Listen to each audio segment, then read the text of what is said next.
Picture this. It's a Thursday night in northwest Arkansas. You're driving through the back roads of Tawnytown, enjoying the beautiful sunset out your window. You're on your way to the Counteract weekly women's cell meeting. God is good. When you get there, you're greeted with a bunch of smiling faces. You go through the niceties. How was your week? Where are you from? What do you do for work? As you get deeper into the conversation, though, you're finally asked the infamous question, did you watch the latest episodes of Bluey? You say, huh? What's Bluey? Gasps of horror echo across the room. You don't even know what you did wrong, but you know that there's something you're missing. They say you need to leave and don't come back until you've watched every episode of Bluey, and you can tell us exactly what the Healer family has been up to lately.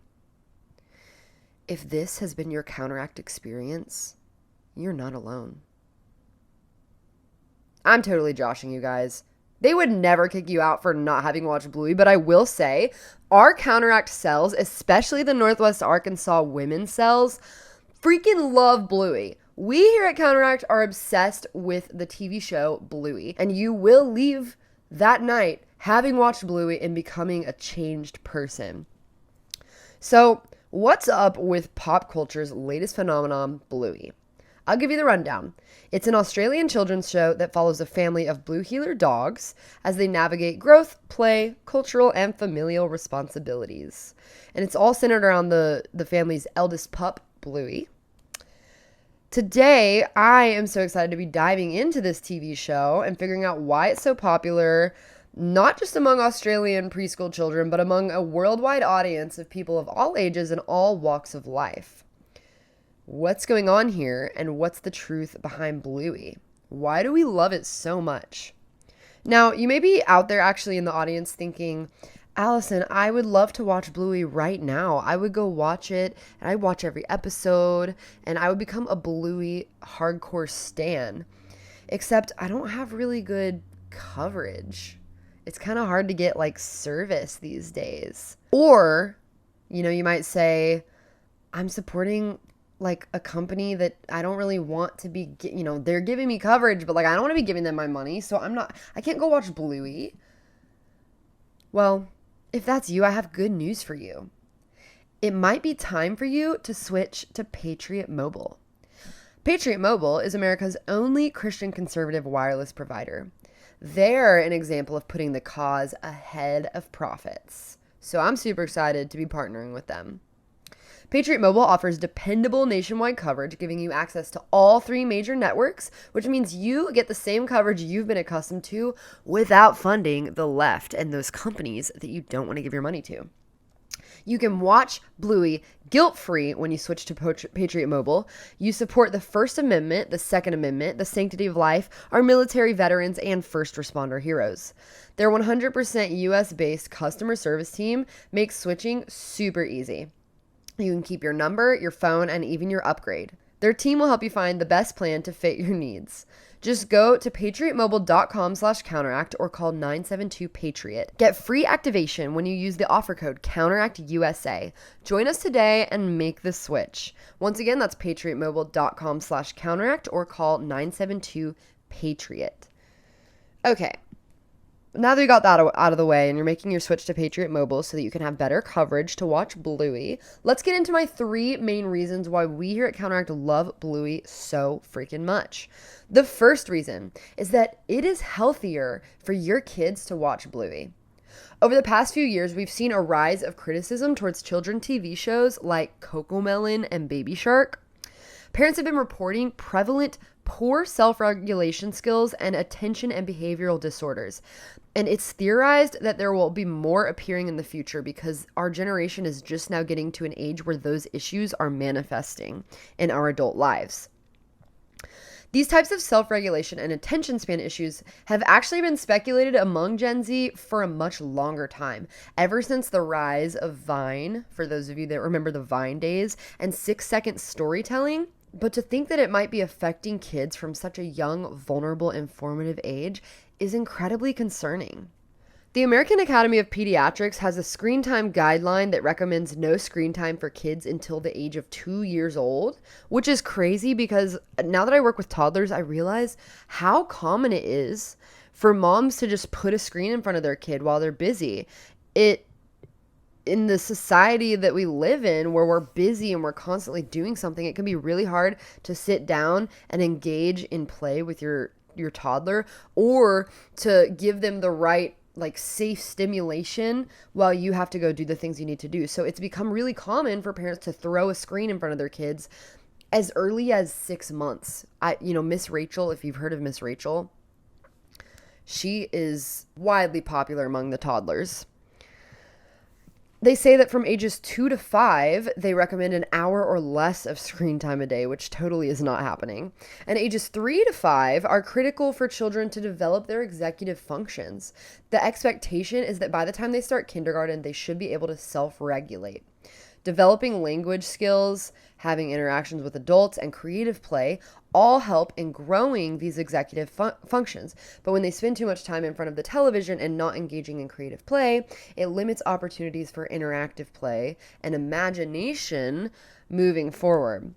That's why we're starting to see a lot more developmental delays in kids' kindergarten and first grade. Whereas, I'm the upper half of Gen Z, so I feel like we were even seeing these issues like when I was growing up. But if you look at the standard across the board for kindergartners, like they have their ABCs, they're able to write, they're able to color, they know the colors that they're dealing with, they can tie their shoes, like all of these basic functions that they're just being really delayed in now. There's also studies that talk about screen time and how that's actually used when they are in front of the screen. And they say that for children to have healthy development, each scene in a show should be at least 4 seconds long. But many scenes in a show like CoComelon barely reach half that.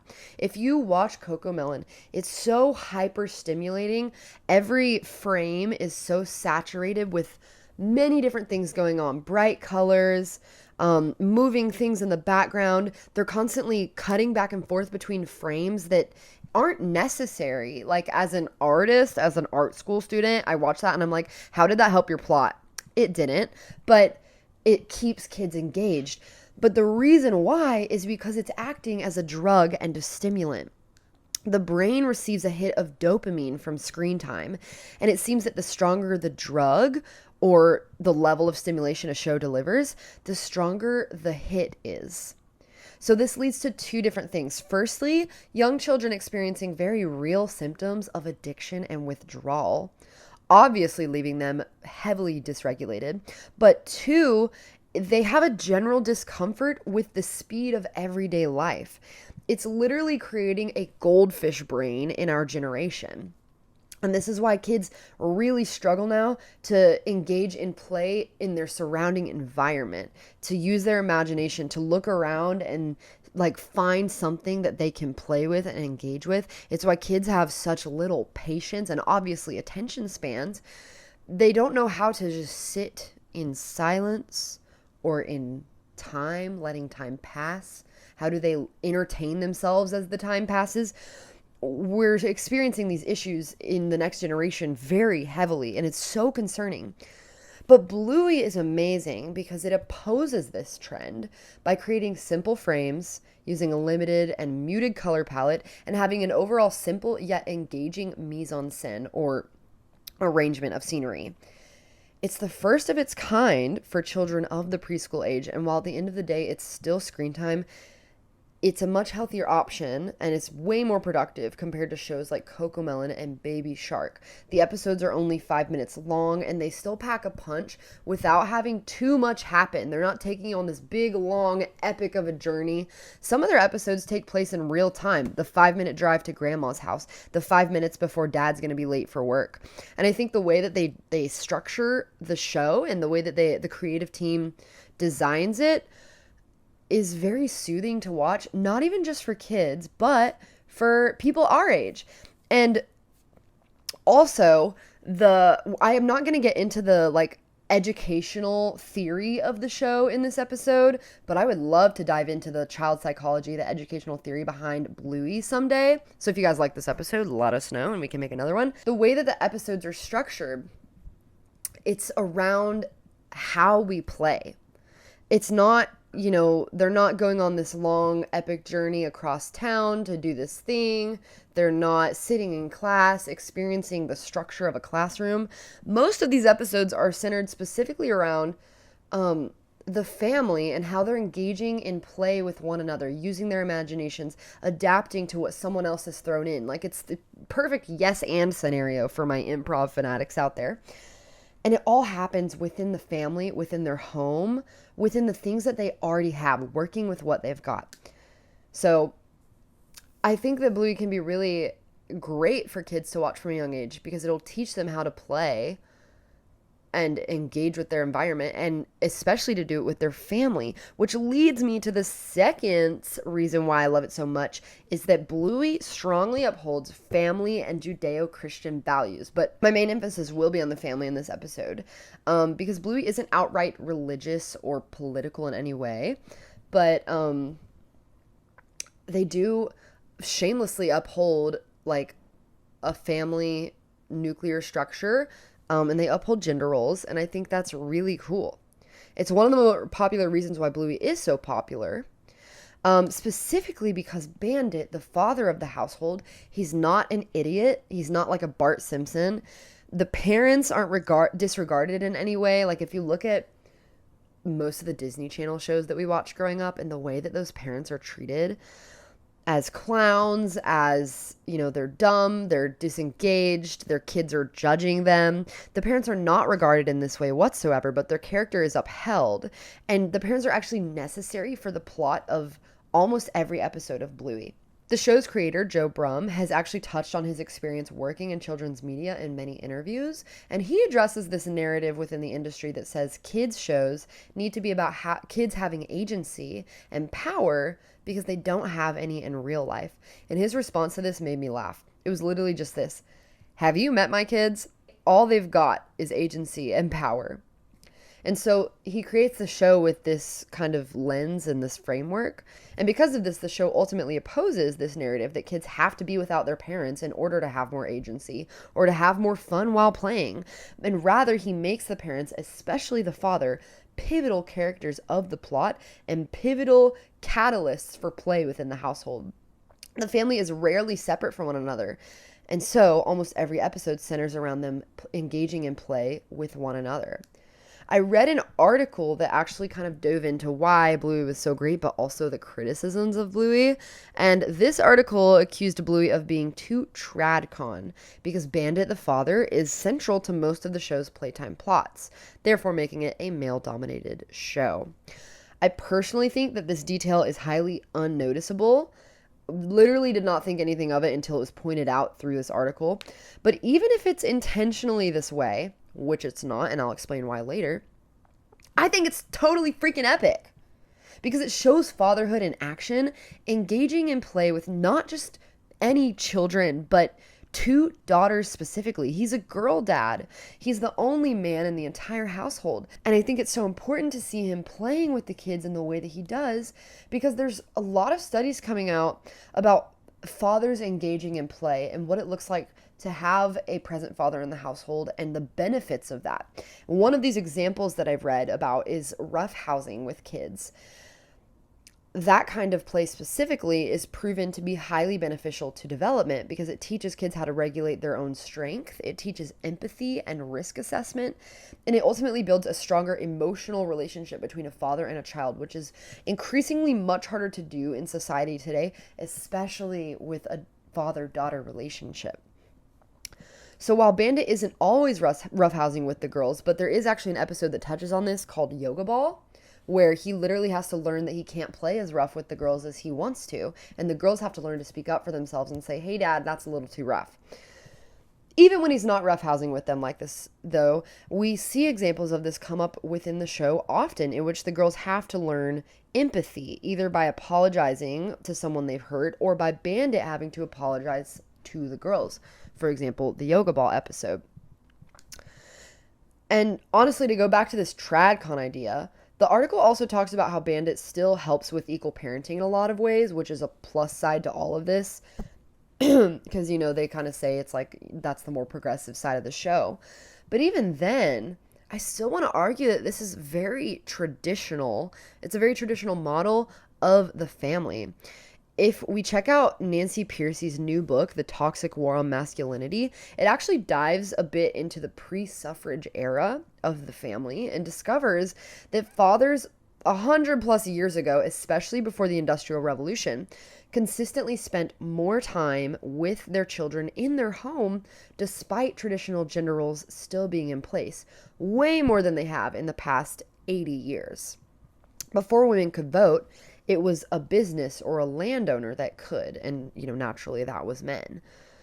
A man's home was included in business and land, because of this, a man's business became his home. And I think even before this law was the way it was known that a man's business was his home. So men historically were much more engaged with their family life than they are in the modern day, even despite the new push for equal parenting and oppositional gender roles and all of that within the home. And so I think it's really cool to see Bluey, the way that Bluey addresses play and the engagement of Bandit as a father. It kind of takes us back to this like pre-revolutionary, pre-suffrage era of the family, in which like family was all that people had, and it was the greatest commitment of a parent to raise a family. And now we don't really see that as much, with both the father and the mother being out to work, doing the 9 to 5, sending their kids to daycare. And typically when the father comes home, it's just, I think it's assumed that it's not a father's place to play with his kids. I also just want to say that Brum bases all the writing of the show off of his own life, being a dad of 2 girls. So if you have any problems with the way he's writing his own experience, take it up with him. The value of family time extends even outside of the show, which is also cool, because Brum has said he intends for the show to be a co-viewing experience that parents and children can both watch and enjoy together, especially at the preschool age, when parents will likely be spending the most time with their children, both in front of the TV and away from it. And so that's why us adults love the humor of the show so much, is because it's made for us too. Brum appeals to adult humor without ever having to dive into any obscured vulgarity or unkind remarks. It's completely wholesome and edifying for the whole family to watch, and that's super cool. Now, to touch on like how it's created a little more, my last reason for why Bluey is so great is because it is simply good art. This is actually, in my opinion, the best part of Bluey and the most redeeming factor of the show. It refuses to politicize. And I'm not so naive to assume that Joe Brum is like a Christian or any type of conservative, but he doesn't have to be in order to simply create a good show that all types of people can watch. It's as simple as that. We don't have to be shoving an agenda down people's throats. We don't have to be adhering to a certain narrative. Or what I like to say in art is that a lot of shows nowadays, the ones that go woke or the ones that sell out, they start with the message they want to convey and then work backwards from there. But I think a show like Bluey does the opposite. And this is what I would argue good art does, is that it starts with the details, the tiny experiences of life, and works outward from there. So you can write a scene of a person sitting on the couch, and inherently, once you get it into the kind of creative bubble, once you materialize it, it will inherently already convey a message, because that's what life does. Life conveys messages about life. But if we start with an agenda or with a mission or with a specific thing that we want to push and then work backwards from there, it always results in bad art. And so I think Bluey is great because it doesn't do this. Joe Brum has countered the industry by not sacrificing what is good or wholesome or loving in order to fit the cultural mold that so many other children's shows are squeezing into nowadays. And he does it completely how he wants to. He doesn't even have any other writers on the show because despite him believing that kids' TV writers are really creative people, he acknowledges that, quote, they've labored in an industry and in a demographic which just accepts the same homework turned in. So in order to not end up with just another version of a show you've already seen, he hasn't hired any writers, and this all comes completely from his own brain and his own life experiences. Bluey is an amazing example of how we can make simple, meaningful, and edifying art without having to push an agenda down anyone's throat. It's also an example for us as Christian creators on how to create work that can be honoring to God and still well made, still reflective of the real lives that we lead. I think our culture is getting there slowly now, but for the longest time, it has felt like all Christian content has remained in this strict box of only showing the good, the pretty, the perfect parts of Christianity. And it's so shrouded in what I call the Christian appearance that it forgets to reflect back to us what it really actually means to be a Christian, to show these like gritty parts or even just these simple, like, God isn't always moving in these big storms and a loud voice, but sometimes he's literally just in the details. And Bluey is a great example of like how we can focus on the tiny details of life in our art and reflect that and actually end up honoring God through those details in our families, our play, and the way we spend time with others. Overall, Bluey is an exquisite piece of art because of this, and it doesn't even have to be openly Christian conservative to do so. So that's all I have for you guys. I really hope I convinced you to go watch Bluey if you haven't watched it before. And if you have watched Bluey, you know what I really wanted to get into is the lore of Bluey. Apparently there's so much lore and people like diving into all these episodes and analyzing family dynamics and blah, blah, blah. And I would love to dive into that a little deeper. And also, like I mentioned earlier, dive into like this child psychology, educational theory side of the show. So if you guys love this episode and want to see more or have any suggestions of like aspects of Bluey for me to talk on, please let me know. You can reach out to me on Instagram or DM Counteract on Instagram. You can leave a review for the show. You know the whole drill. Subscribe, get us good ratings. Any links that you need to know about will be in the description of the show. Yeah, I hope this episode was like fun for you guys. I want to do more stuff like this. So please, please, please let us know how you like it, what you want to see more of. We just want to serve you in the best way that we can. Okay, that's all. Without further ado, not without further ado. I'm just going to end the episode now. Okay, bye.